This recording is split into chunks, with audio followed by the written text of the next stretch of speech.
Hi guys, my name is Sanal and I'm an economics tutor for the Learning Resource Center. Today I'm going to be talking about price floor. So by definition, a price floor is the minimum price a good or service can be priced at. So let's start off by drawing the equilibrium market.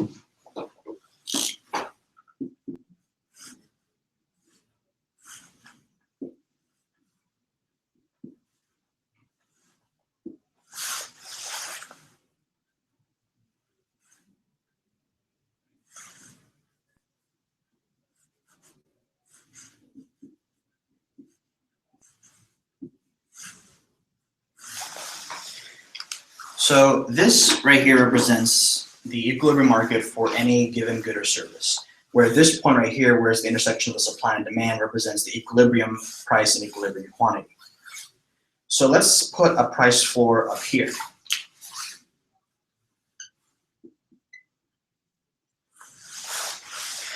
So let's say, for example, that our equilibrium price is $10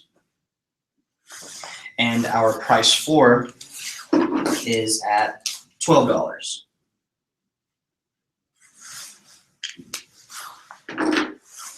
So the definition of equilibrium is basically where the quantity that's demanded and the quantity that's supplied are equal to each other. That's a definition of equilibrium.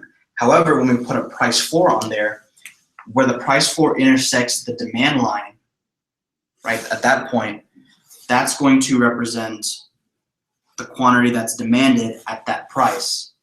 And where the price floor intersects the supply line at that point, that's going to represent the quantity that's supplied at that given price.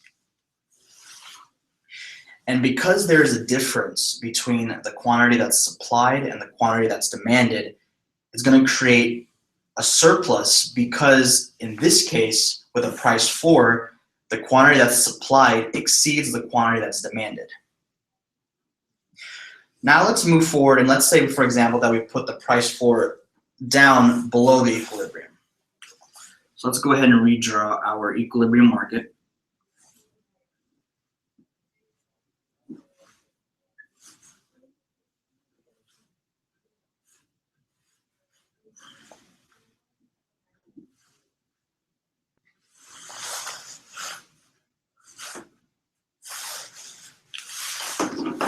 And let's put our price floor, like we said, below the equilibrium, so right there. And so we said earlier that our equilibrium was 10. So let's say that down here that our price floor is $8.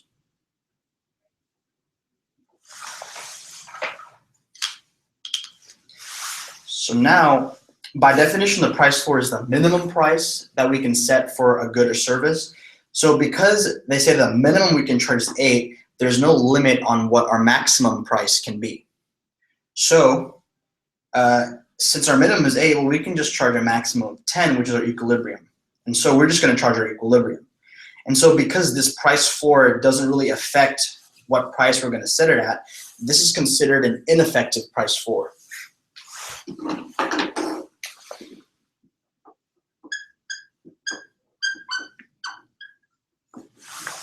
Whereas up here, when we set a price floor above the equilibrium, that's an effective price floor.